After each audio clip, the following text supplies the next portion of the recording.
Wow, that was sudden.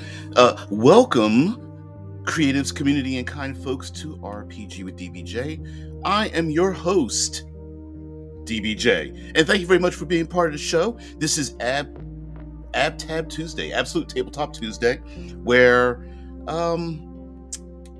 it's a Facebook group created by a number of members of a tabletop role-playing publishing group, and that group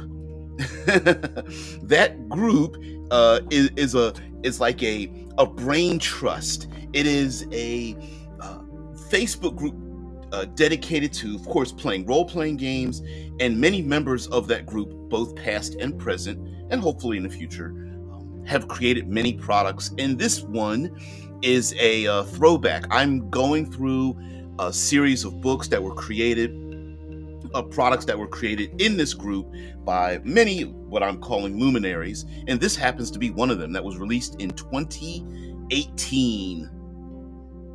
Yeah. Anyway, Ravaged Wasteland, this ought to be good. This is another Mad Max and fantasy format type thing. Absolutely. And it has names related to it that you would find very is that the kitty?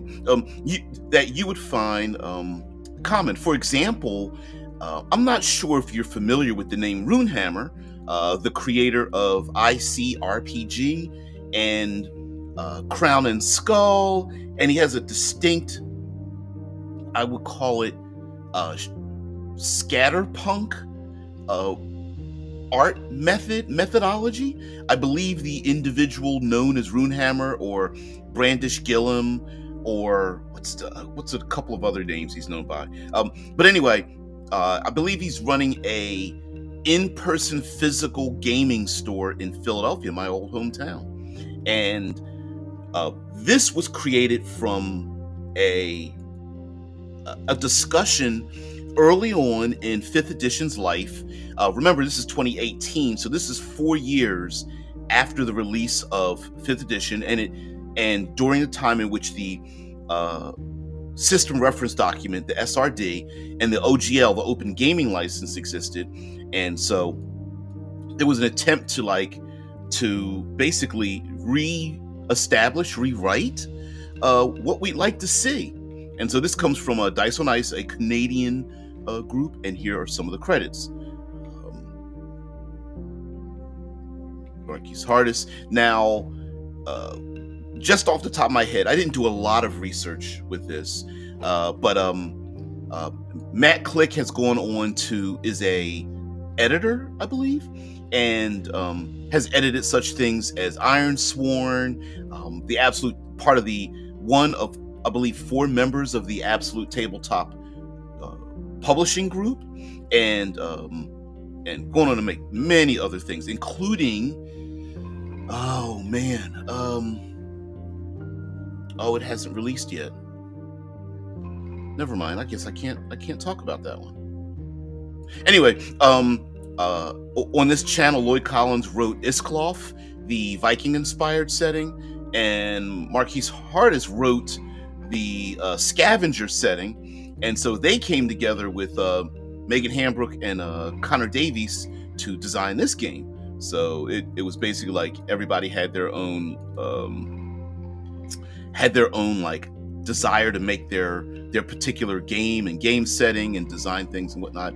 That's kind of cool. So this is a table of contents. The book's almost 150 pages long, but the font is pretty big, so it's easy to go through.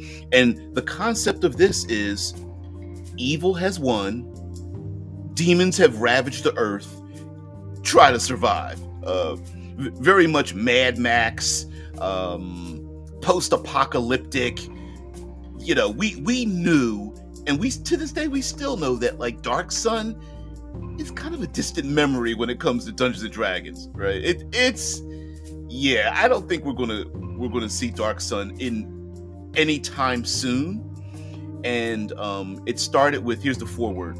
It started with, I wish tieflings were cooler. And it grew from there. Now, mind you, if you really wanted to, you could go back in time and find the videos where these books were built live on air through actual plays and discussions and Facebook questions and things like that. So, but yeah, it very much part of that group. And something else I like is Runehammer's artwork. It's got that scatterpunk style. Not quite watercolor, but we see this kind of style done in, if you've ever taken a trip over to ArtStation and looked at a lot of the what is it, concept art for landscapes and things like that, and I love it. Early on in my old younger days, I was like, I don't like this art, but every moment that I see this kind of art style, I love it even more, because you get the idea that you're looking at the back of the heroes or the viewer, and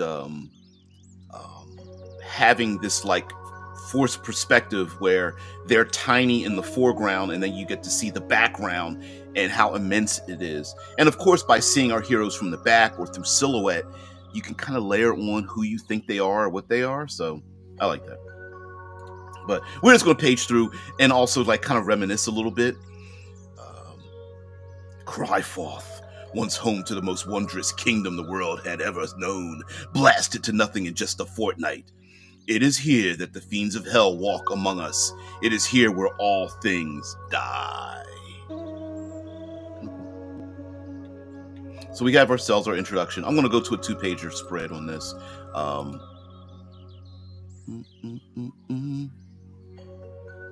I want to add? Let me see.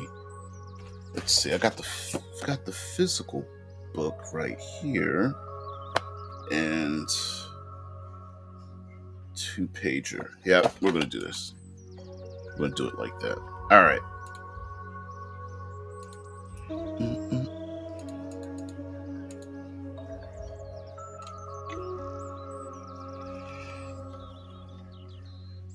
Come on. Let's go back to your comments here.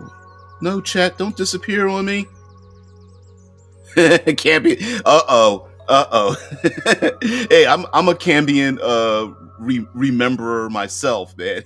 Yeah. I was just like, Tiefling sounds, I hate to say it, even the title Tiefling, and I know that the word Tiefling is stuck. Tiefling sounds more fey than like fiendish to me. Drew says, I'm in an AbTab Facebook group, but I missed that setting completely. Yeah, it's different. And like, this is just me and mine. I happen to appreciate the idea of people coming together to create something that is their brainchild, for good or bad, right? Like, even if someone develops something and we go, nah, it's not really for me. The idea of creatives coming together to build something, I really appreciate that. And this also, granted, quality-wise or not, this brings me back to that era, 2018 and previous to that, and so I like it. Something that's very indie that I appreciate in a lot of these productions is like, tell me what's the term? Tell me what you're going to tell me, and tell me what you told me. And I like a game that tells me up front what the game is about, right? So like the 4 Truths of Crifoth, demons conquered all. Wait, why is this? Oh, okay. I got to get rid of the cover to get this spread. Okay, let's get the 2-page spreader. All right, there we go. There it is. Okay. Demons conquered all. The world is ravaged and wrathful. The old world lies buried with its gods and secrets, and survivors, not heroes. And if you're thinking, this is Mad Max Dark Sun, you're absolutely right. The only, I'll say, slight difference is that imagine the heroes failed. Imagine a world where you're playing This is part 2. The first chapter was we're going to stop. We're going to stop the portal from opening and demons coming to Earth, and we're going to be the big damn heroes. And doom doom doom. Oh, they lost, and so now you're playing characters in this world where the big damn heroes lost, and all the kindness and goodness that happened with the glowing heroes doesn't exist anymore, and I like that. And this scatterpunk style in this art style reminds me, it like very much is a part of this like dusty, blasted world where even the suns and moon and stars themselves have been altered because of the hellscape that is this Earth. This goes into the different things that are part of this game: affliction, grit versus blood points. They've split, in short, they've split hit points into 2 categories. So you have grit and blood. Your grit is your, let's see if I can remember this correctly, your constitution plus your level and your con modifier, and those points, those are the points from your hit points that are called blood. Above that is what we call grit, and so grit is kind of like, it's more stamina and resolve, and blood is like literally getting stabbed and punctured and things like that. So yes, characters can gain what we in the old days used to be a lot of hit points, but instead what happens is once you hit your constitution level, that's when you start suffering the severe harm. And because the game is gritty, it's like your grit is like it's your plot armor in many ways. It's like, woo, I dodged that one. But then once you start hitting your blood points, it's like, yeah, you're gonna be infected, you're gonna be hurt, things like that. There's long, hot days, and it talks about the days, the gray and the red. There's 2 suns, the gray and the red, colored that way. And then there's the kilning, like a kiln, when the 2 suns meet in the air, in the sky at once, it becomes the kiln, and for an hour, it like bakes, as it says here. The heat they emit together is so intense that it bakes mud to clay, giving it its name. And there's conflict languages. This game, not only do they have languages, but you have to take literacy as a language slot. Otherwise, you just can't read or write. And I like that.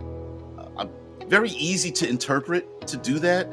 I wish Dungeons and Dragons had that as a base, as an option, right? Like to say, like, yo, we're doing Bronze Age or whatever, and literacy isn't a thing. There are different types of languages here. There is a tribal creator. There's random tribe names and who are in it. Races like the Incarnate, the Orcs, Sarai, Ash Elves, Humans, and Tieflings. And then we have names, like if we pick number 5, it's the Raging Bloodkin. Or we pick number 9, the Swift Fist Children, or whatever. And you mix and match them.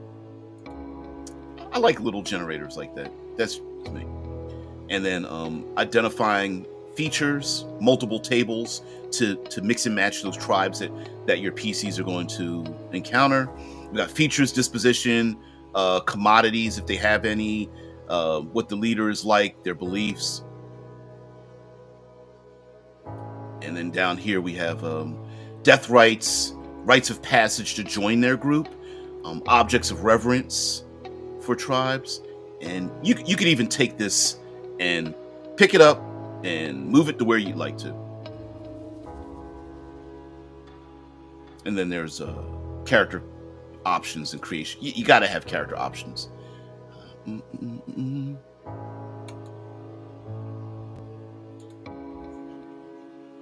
Let's go to your comments here. Drew says Tiefling works for me as demonic, but mostly because Tief in German means deep. Thus, the Tiefling are basically deeplings. Oh, okay. As someone not very, German point of view, Tief is kind of like deep one. Maybe that's where it came from. I could see that being where that word came from.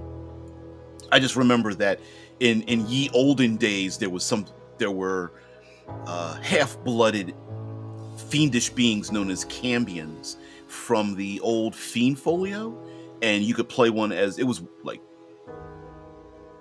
yeah, he was, how do you have a gray sunlight? That'd be just dim. The gray sun is their moon in this world. So yeah, you're right. Hey, Tamiko, hey! This whole setting was created just to make tieflings more interesting. Just a friend. Yeah, and don't sell yourself short there. Your name is in your name is a proofreader in your playtest group there. So yeah, I wasn't part of any of that, but I remember it being developed live, and I just wanted to go back and just celebrate these creators. Is that setting a flat planet? I don't think it operates in the way we think it operates, right? Like, I don't know. I would say it doesn't matter. I don't believe it operates under the idea that what's the way to describe it? Human physics and astrophysics. Yeah. Hey, and by the way, thank you very, very much for stopping by, Tamiko. Does the effect of the kilning affect the entire planet, or is it just a sector? I believe it's the entire realm. I don't know if it doesn't go into the entire planet. So I suppose, and this is just my own headcanon, that you could take this book and make it like a part of your world if you wanted to. Although then you would have to say, all right, well, how does one section of the world have a different sun orbit cosmology than the other one? And then you know the answer to that. Magic. Yeah, Shai says, yeah, Cambion, they go way into the Planescape. They existed even before Planescape. Yeah, the book system is fantastic. I'm not a fan of Dark Sun, but this system takes a lot of the same ideas, what makes them seem less crunchy. Yeah, it's still crunchy, it depends on your sensibilities, right? So yeah, I am a fan of Dark Sun in many ways, and I just like survivalistic. I like hard choices personally, and so if I have to choose between something like food and magic items, right? That's the kind of things I like. For those who don't remember 5th edition, and I've made this joke before, that even if 5th edition isn't compatible with itself, I don't know if you guys remember things like, I don't know, ideals, bonds, and flaws, and trinkets and whatnot. This goes back to that era. So if that's something you miss, or you're like, you know what, I kind of like that, and I think it fits for this particular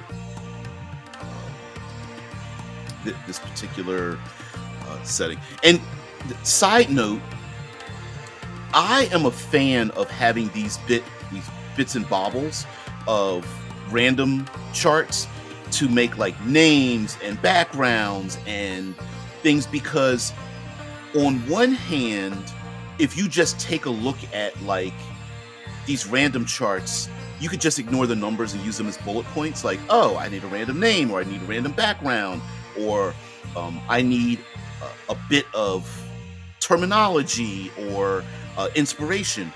And then in addition to that,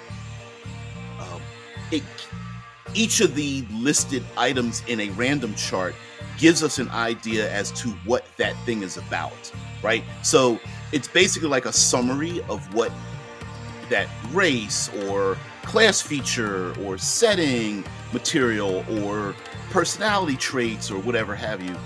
It gives us a summary of what that is. And then at the same time, it tells you, because you have options, that my setting and my world might be just a bit different than yours, So there's both guardrails.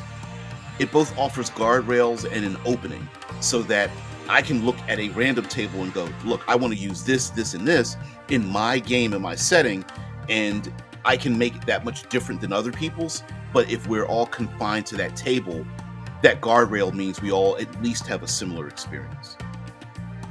So anyway, these are the races and things like that. I love, side note, it doesn't bother me, but I love Runehammer's little like debris speckles that he likes to have hanging around his artwork and whatnot. I think it really fits for this, but it is pretty prominent. It is.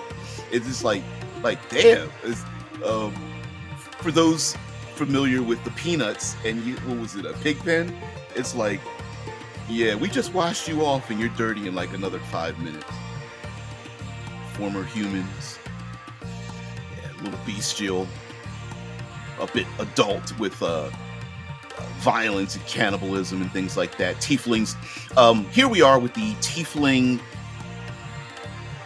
expansion, because Tieflings were boring, and in this world it gives, especially. I'm sorry. Let me go back up here. There are Tiefling origins. So there's a little. Hope my head isn't in the way. Tiefling origins, right? And in essence, this allows players to create a story similar to how warlocks in Dungeons and Dragons don't really have a game effect, but the idea of being a warlock has a story behind it. In this one, Tieflings have a story behind themselves.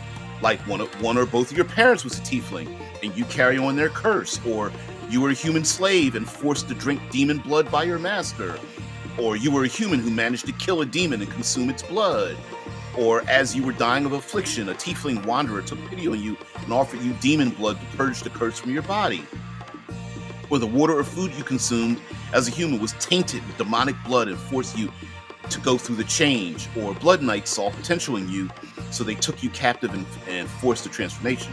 And all of those are story elements that goes like, yeah, maybe my character didn't want this and is looking for a cure, or they martyred themselves to transform their bodies, or maybe you were just born that way and you despise your parentage because they left you marked this way with the horns and whatnot of Tiefling blood inside of you.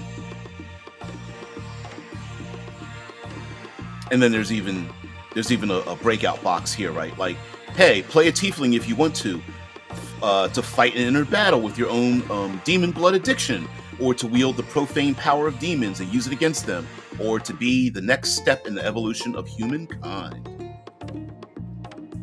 And that's a little bit of a problem in this setting, right? Like, it's like to fight fire with fire, you have to you're using the power of hell and the abyss and fiends against them, but in return, even if you were to defeat, air quotes, defeat the big bad evil, would you just take their place and just become that same way? Like, would you lose yourself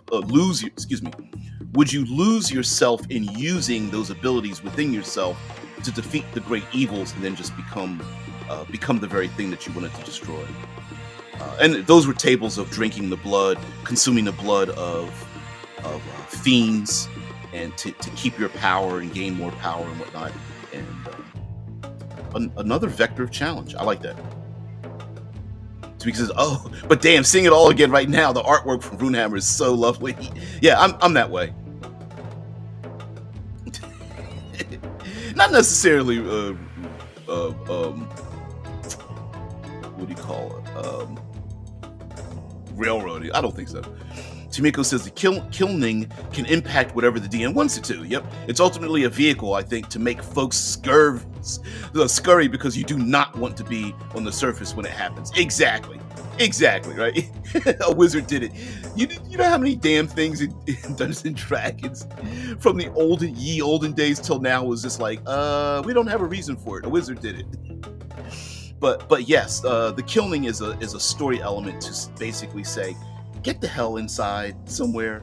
And also, you could make strange bedfellows if your enemies and yourself have to hide and find shelter, and now both you and your enemies are like trapped, I don't know, in some kind of under some rocky overhang, or trying to go underground and stay where it's cool or something like that. Yeah, kind of cool. Roomhammer Splat is so magnificent. Yeah. I'm with you. I do. I'm pointing it out because I'm just being like pretty ridiculous, but yeah. Heathen, go to bed.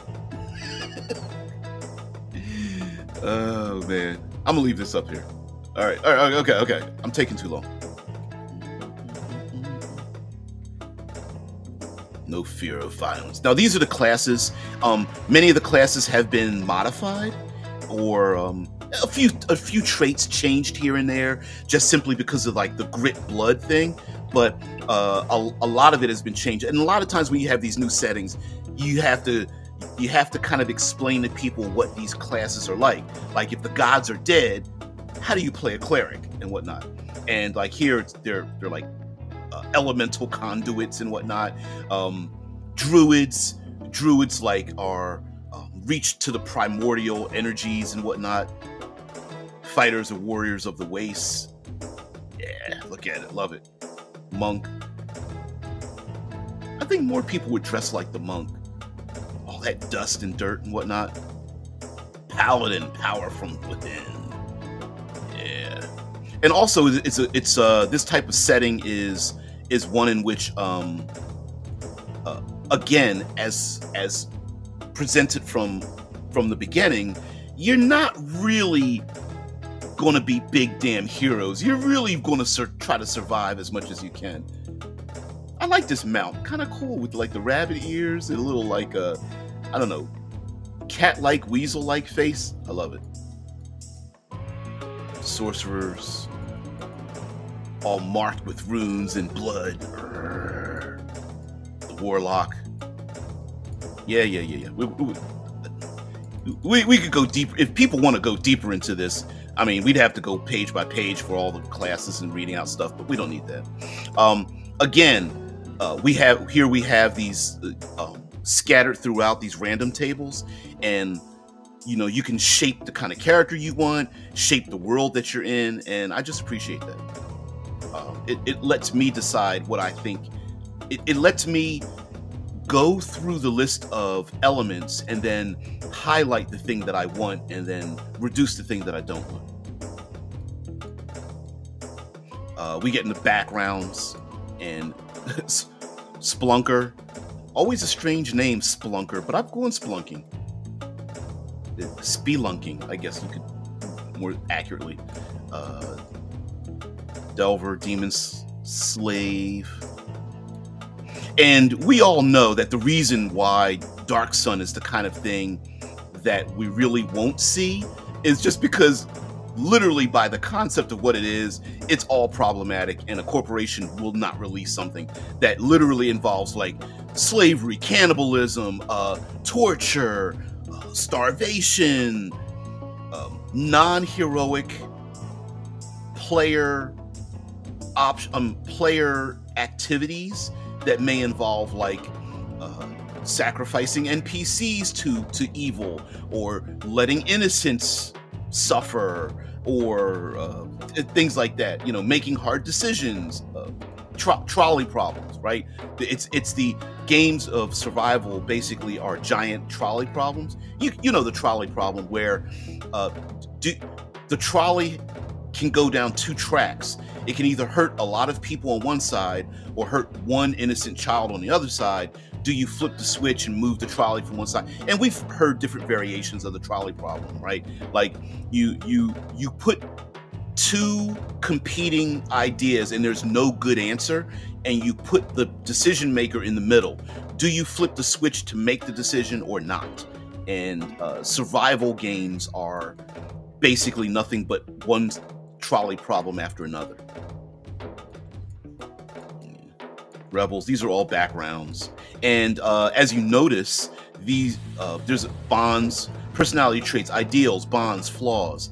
And I think they could have sold this idea of the backgrounds with the personality traits, ideals, bonds, flaws as a not just a player thing, but a game master, dungeon master option as well. Like if I'm going to make a scrounger and I need to make a scrounger or find a tribal person, and I'm the dungeon master, and I defined a personality trait very quickly. I wish they would have pointed us towards this player portion to go, let's see, tradition. We must keep our ancient traditions intact. Okay, great. And then I use that to create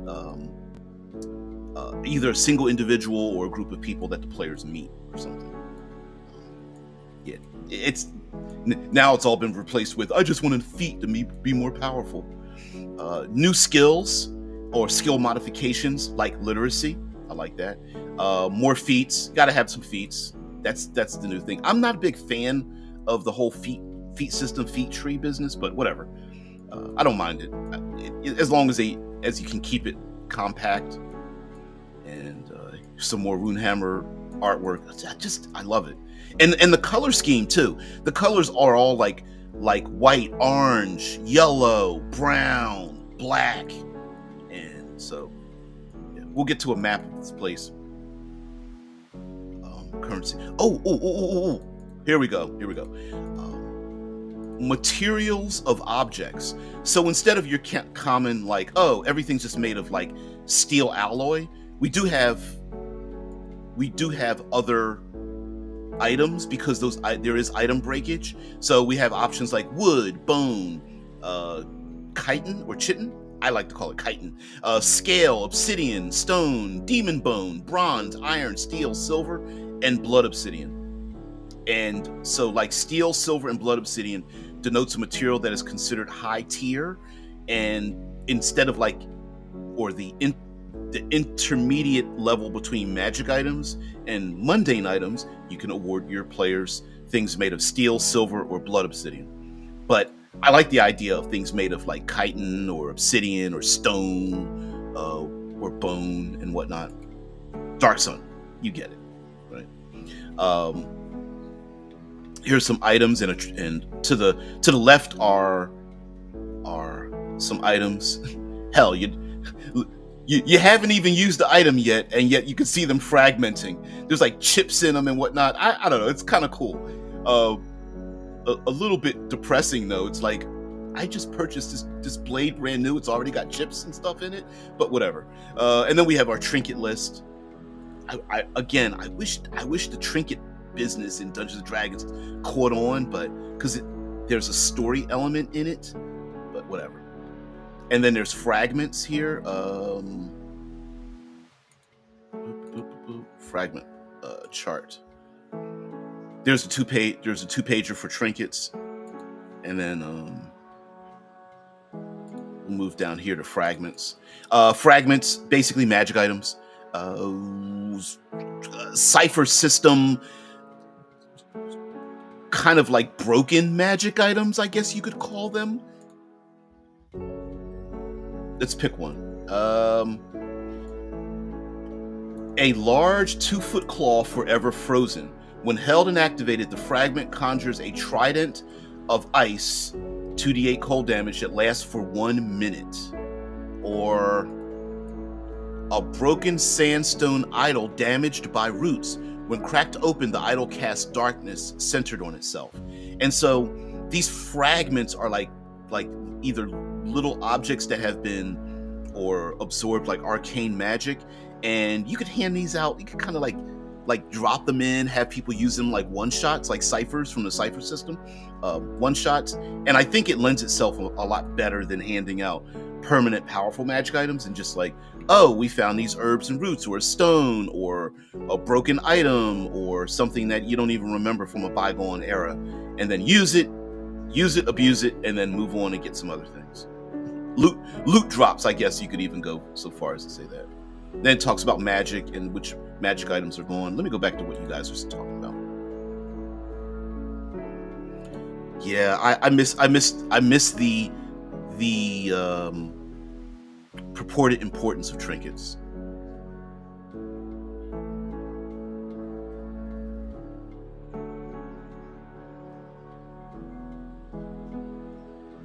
Real histories. So just going back over your comments here.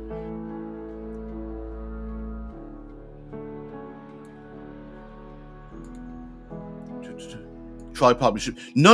I and your comment there. I didn't mean that that the the trolley problem shouldn't be applied to slavery. It's just immoral. She's just wrong. I don't mean that. What I mean is that players are in a situation where no matter what decision they make, they're going to feel bad about it. There's going to be a moral implication, right? So the answer, the question would be, okay, we heroes, do we escape on our own, because there's only a few of us, knowing we could come back and save the local tribe people, knowing that they will be enslaved, or trolley problem here, right? Or do we take them with us, knowing they don't have the same ability to survive, knowing that they're going to slow us down and we may get captured anyway, right? Do we come back to fight a better battle, or do we save them now, knowing that we can try to do that now? And then that becomes the quandary, right? There's no good answer. There's just a whole bunch of least terrible ones. And you're fine. And preferably you're not spamming. So yeah, you're all right.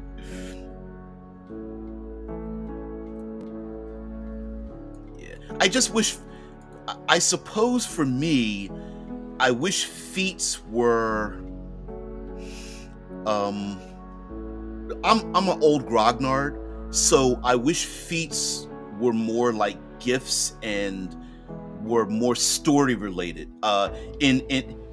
They're very player facing, like, oh, when I build my character, I want to gain these feats, rather than I'm an adventurer and you stumble upon this thing or learn this thing that adds to your character. It's less acquisition through adventure and more a thing that you pick on a chart. So I'm a very story element focused person.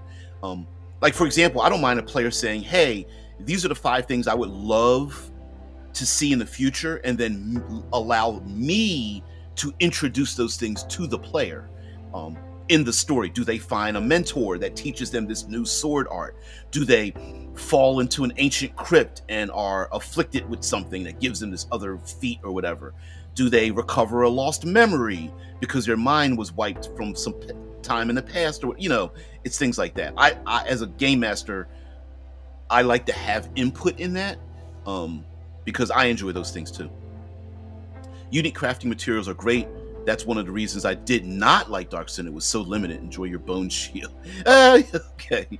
Yeah, I have particular views about crafting, but you may not like them. All right, so this is the other thing that Dark Sun and other post-apocalyptic settings have a problem with when you blend them with high fantasy, and that is modifying spells that make it easy. The easy button, right? Like, for example, we have removed spells such as Hero's Feast and Create Food and Water, and Create or Destroy Water, and things like that. And so, like, for example, Create or Destroy Waters have been replaced with Extract Water, which sounds pretty horrible. Go to the Dune movie if you'd like to see what extracting water looks like. Hero's Feast has been removed, and Create Food and Water has been removed, and Goodberry has been modified. So, and you would have to go through and kind of like do a deletion thing. Not that you couldn't make a list, but it's either do you include it in the game and then tell players no, or do you not include it in game and then have to add it, stack it on top later on? And there's always that problem. Look at that picture of piece of art. All right. Here we go into descriptions of the mechanics. Grit points, blood points. Was I right? Blood points. You have a number of blood points equal to your character level, plus your constitution modifier, plus your strength modifier. Your blood point total has a minimum of 1. It's not your constitution, it's your modifier. So once you're at blood points, that's your blood. That's like you're being physically scarred and whatnot. And then your grit points are basically your maximum. You have a number of grit points equal to your maximum hit dice value per character level. Basically, like a third level fighter would have 30 grit points. It's your hit points. And then there's if you are gritless, you have a condition. And then if you are into your blood points, there's a new condition called injured. And so, yeah, making it a little more difficult. It talks about critical hits. Critical hits, I believe, can bypass your grit. And there's effort and healing. And then new levels of exhaustion. I believe you gain exhaustion points, and you have an exhaustion threshold, which is equal to your constitution modifier minimum 0. So it's like, for example, if your con modifier is +2, that means you can ignore 2 levels of exhaustion, but then above that you start gaining exhaustion points and whatnot. Again, talking about quick rest. A quick rest is 1 hour, a short rest is 8 hours, and a long rest is 72 hours or 3 days. And then shade, shelter, security, traveling at night, things like that, making it a little more difficult to survive in this game and in this setting. I'm sorry. So I love it. The travel survival phase of the game is very important. And there's the survival round. What do you do during those events? What kind of events are there? There are tasks such as pathfinding, gear maintenance, tracking, gathering remedies, hunting and foraging, doing nothing. You do nothing. In this respite, you recover 1 point of exhaustion. And then there's a random table for events. D20, 1 through 8, nothing happens, and then other more terrible things happen, like sudden sandstorms, destroy town, crest over a dune, pack of Surrey scavengers, thunderous boom of hundreds of stomping feet, something buried in the dirt and sands. And then we'll get to the map. The map has things like a place known as the Scar, and there are strongholds, and of course we have random tables, and there's no need that you have to be like, oh, I have to roll this at the table. No, you can do that beforehand for your prep, describing different places. There are perils. Here's something that I really appreciate, and would be it could have been extremely easy to include in Dungeons & Dragons that they didn't. So these are hazards, and this is a hazard table. And hazards, non-monster hazards, could have been a table that includes the challenge rating, the experience points, the damage it does, and the DC level, right? Now, mind you, me as your self-appointed third pillarist of the tabletop community, I would have added a list of hazard side effects. Heat, cold, falling, being entrapped, blinded, so on and so forth, being lost and confused, whatever, right? And mind you, this means that you could encounter a hazard that you can't hack. You can't punch the hazard in the throat, but you do have the damage you could possibly suffer. I would also have things like losing equipment, food, supplies, and then a DC level of how to overcome that thing. And then how do you overcome it? Well, you can't use your combat abilities, but you can use your other skills, which is basically just a D20 plus modifiers, which is just how combat works. So both exploring the environment and combat would run side by side, and therefore overcoming what the hazard is, going across a rickety old rope bridge, or surviving a sandstorm, or getting out of quicksand, or a rock slide, or gouts of flame blasting up from the ground, or, I don't know, burning meteoric things falling from the sky or whatever. You could have all of that incorporated in like a chart and do a 1 or 2 pager and incorporate more exploration into the game, and they haven't done that. So guess what? We get to do that, those kind of things. So yeah, we get the world. So here we have a description of the world. This is the fluff part. I guess I should have got here a whole lot sooner. Talks about the demons, the type of demons, coming up with random demons, human pens and the power of their souls. And here we have physical attributes for demon appearance generator, a physical attribute, and roll d8, d8, d8. So if we take number 4 straight across, we have large gashes all over the body that ooze affliction, a large tail adorned with poisonous barbs, and scorpion-like limbs. This is very easy to do, and why these kind of things aren't included with a majority of the monster books, I don't understand. Like, we have owlbears, but why couldn't we have animal plus animal tables, leave the stat block the same and have animal plus animal? Like, instead of owl, we could have, what are some other avians, like hawks or falcons or pigeons or pelicans or something. They don't have to be avians. You could have spiders or wolves or snakes or, I don't know, I can't think of anything else. Tigers or whatever. And then what's their rear body look like? You know, crabs or wasps or eels or turtles or something. I don't know. It'd be pretty easy to do, and you don't have to. It doesn't have to be like D100 tables. You talk about the archfiends that are included and who they are, their names, and a summary of their strongholds and where they are at. Because yes, evil has won. These are the stats for many of the fiendish beings that are around.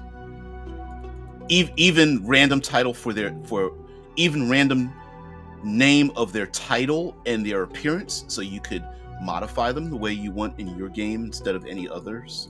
Some rumors about them, their main goal or goals, again, titles and appearance, so you could reshape them and reshape, repurpose, reuse, reskin the way you'd like to have them. Again, they're guardrails as well, story guardrails, so they're all similar-ish in their appearance and ability, but then what they want and what they are and how they act. So let me do this. Here we go. All right, so here we have the demon. I don't even know how to pronounce that. F that. You're not going to embarrass me. Muran, right? And so here we have appearance table, rumor table, main goal, right? What does this demon want? Fiendish creature, demon, devil. I guess it really doesn't matter. Appearance. Their faces have no other features except for a giant mouth at the center, or completely devoid of skin, or 2 100-foot-long serpentine bodies, each with a torso for an upper half. Main goal. Muran is kidnapping children from every tribe to groom them and make them entertaining pit fighters. Or Muran is trying to resurrect the dwarven and human king and pit them against each other in an eternal battle. Kind of cool. The 6th archfiend, and you can name them and make them whatever you want. And then we have the legions, praetors, rat catchers, and then the description of the regions. Here's the map. Let's go with a single page. I'll put the map up here and then we'll get out of here. You can't really read it, so let's get to the very top of this. There we go. Here's the map. And of course, all this used to be verdant and lovely and utopian. At least that's what maybe the people remember it to be that way, or that's what they tell their friends and family. But it's all destroyed and scarred and whatnot. And again, splatterpunk. Like, is this map true to a certain scale? Hell no. And I love that so much more. Marn Galore, the Scar, Mount Kess, the Crucible, Hell's Well. And also, of course, you're also thinking, like, is this an ocean?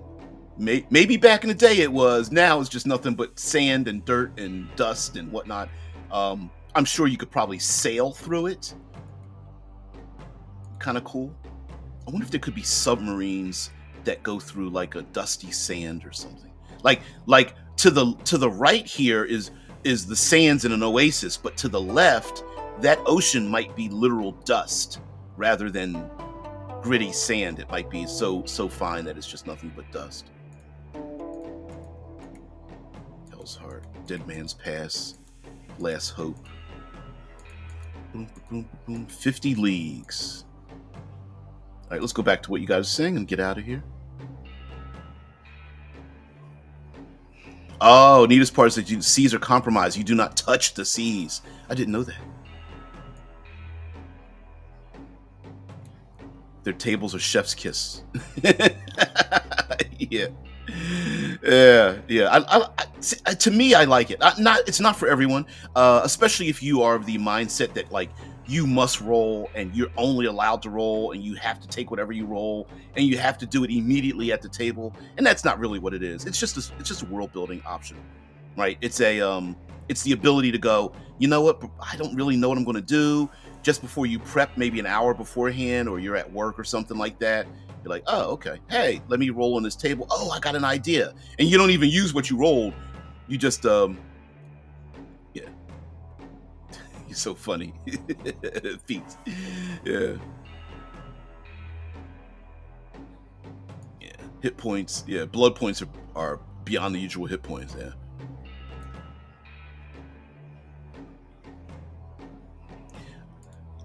I agree with that the sentiment. Tamiko says, we've had games where the tides were turned instantly by crits because they tap right into your blood points or blood pool instead of your hit points and just KO you right there. And I think that's a very easy thing to incorporate, right? Like you could very easily go, oh, hey, all right, guys, guess what? I don't care how many hit points you have, your blood points are going to be your constitution. Right, that's a very easy thing to incorporate. You say, guess what? If you get a crit, you're going to ignore all the hit points that are above that. You're going to go straight to your con modifier, and that's it. I don't care if you're 17th level. You just got critted with that, and it's like, ooh, maybe we don't want to fight. If demons are being punished for being in hell, their lower parts don't have to be useful. Imagine a creature having a truck bed without tires, dragging through the waste with their hands. That's true. That's true. Although I think the idea is that the archfiends, demons, devils have risen in their authority by embracing the evil that they're there to punish. So now they're there to punish other people. It's kind of like, it's like the evil inside you is punishing other people for your evil and whatnot. I think it's something like that. Crifoth was a labor of love. It's not necessarily everyone's cup of tea. Cough, Dark Sun, but it's really great alternative. Yeah, exactly. So, anyway, thank you very much, guys, for letting me just, just peruse this, talk openly about it, talk about the game. Maybe you have a design in your head that you'd like to see, and you're like, man, I don't know if I can do this. And here's an example of someone who, peoples who have gathered together with other like-minded individuals, other creatives, and said, hey, you know what I'd like to do? This is something a lot of times these things start with very simple ideas. Hey, tieflings are kind of boring. I wonder if we can make them better. And then a world is built around that. And I like that as well. This is the description of the map areas: Hell's Well, the Oasis, Dead Man's Pass, Gus Hollow, the Scar, things like that, and a summary of what it's like to be there. The old elven lands and what's beyond the seas. Last Hope. In my headcanon, in a weird way, the releases from that I've seen from the Absolute Tabletop Facebook group people, for me, just seem to all exist in the same world for me. I don't know why, but that's just in my own headcanon is like that. Here's a region generator again, rolling on them so that you're like, I don't know, I don't want to keep describing sand and a hot sun. What can we do? And these are different things like sources of water, landmarks, the people that you encounter, ruins, supplementary ruin tables like the state. Like, what is the state of this region? The passage of time has left the ruin, and you open it up. Like, open about 3/4 of the ruin. has caved in and is impassable, you know, so on and so forth. What else is there? Oh, ruin encampments and stuff. The size, features, inhabitants of ruins. Again, sparking some creative things. I love the tables like that. Decorations in these places. 5 mummified, decapitated priests of the 5 sisters. They are holding hands and standing in a circle. Their heads, mouths agape, rest in bloodstained bowls on the other side of the room. What?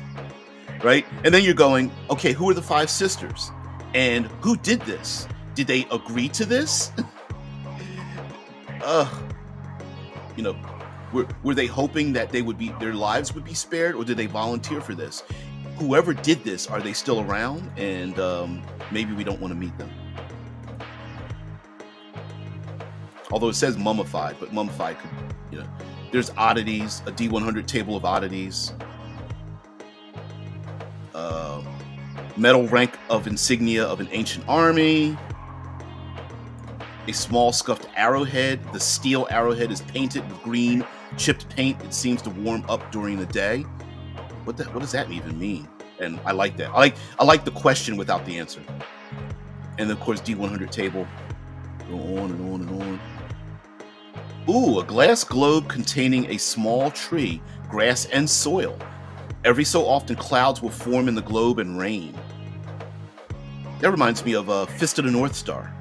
The young girl, I think the young girl had a little plant or something to maybe regrow to bring back life and foliage. In this world, a globe containing a small tree, grass, and soil with clouds forming rain, I think would be far more valuable than like a magic sword or something. Well, maybe just as magic. More important, I guess, would be. So anyway, D100 table there. Splatterpunk art. This talks about the affliction. The affliction is I would say like a living ooze-like disease, and it's an excuse to like turn your characters into tieflings, and pools of this crap exists everywhere. Souls of the Lost, demonic resistance, cleansing fire, the afflicted, and the disease and what effects it has on players. And then of course they could gain some benefits while also having an affliction. Things like that. Yeah. We've seen this in, what is it, Star Trek? There's a Star Trek episodes where there's like someone in a pool of nasty, oily like fluid, and it just reminds me of that. How to cure the affliction.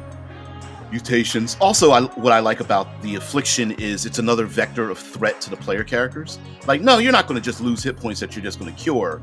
You've got to go somewhere to find out how to get rid of this damn thing. And then we talk about the primordials, earth, air, fire, water, and the primordials from the old world, and maybe we can bring them back. Oops. Primordials, not just earth, wind, fire, but we've got like happiness, pain, vitality, sorrow, growth, the sun, and whatnot. And then dragons, corrupted primordials, basically. Like what happens to dragons in this world? I don't think dragons would be too happy with fiendish beings taking them over and getting rid of their kind and corrupting their kind. And then we have some more splatterpunk art, floating pyramids, casting raining sand down onto the blasted land below. Is this a 2-pager?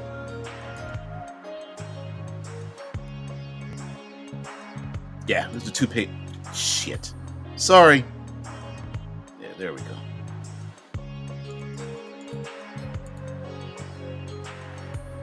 So guys, thank you very much for letting me show off Crifoth.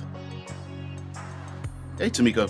The AbTab thanks to user going to be so blown later today. Oh, I hope so. I don't mind. I just I am a celebratory type of person. I'm a glass half full instead of glass half empty kind of individual.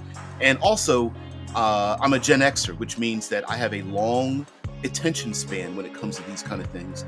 And not really, I don't really succumb to FOMO.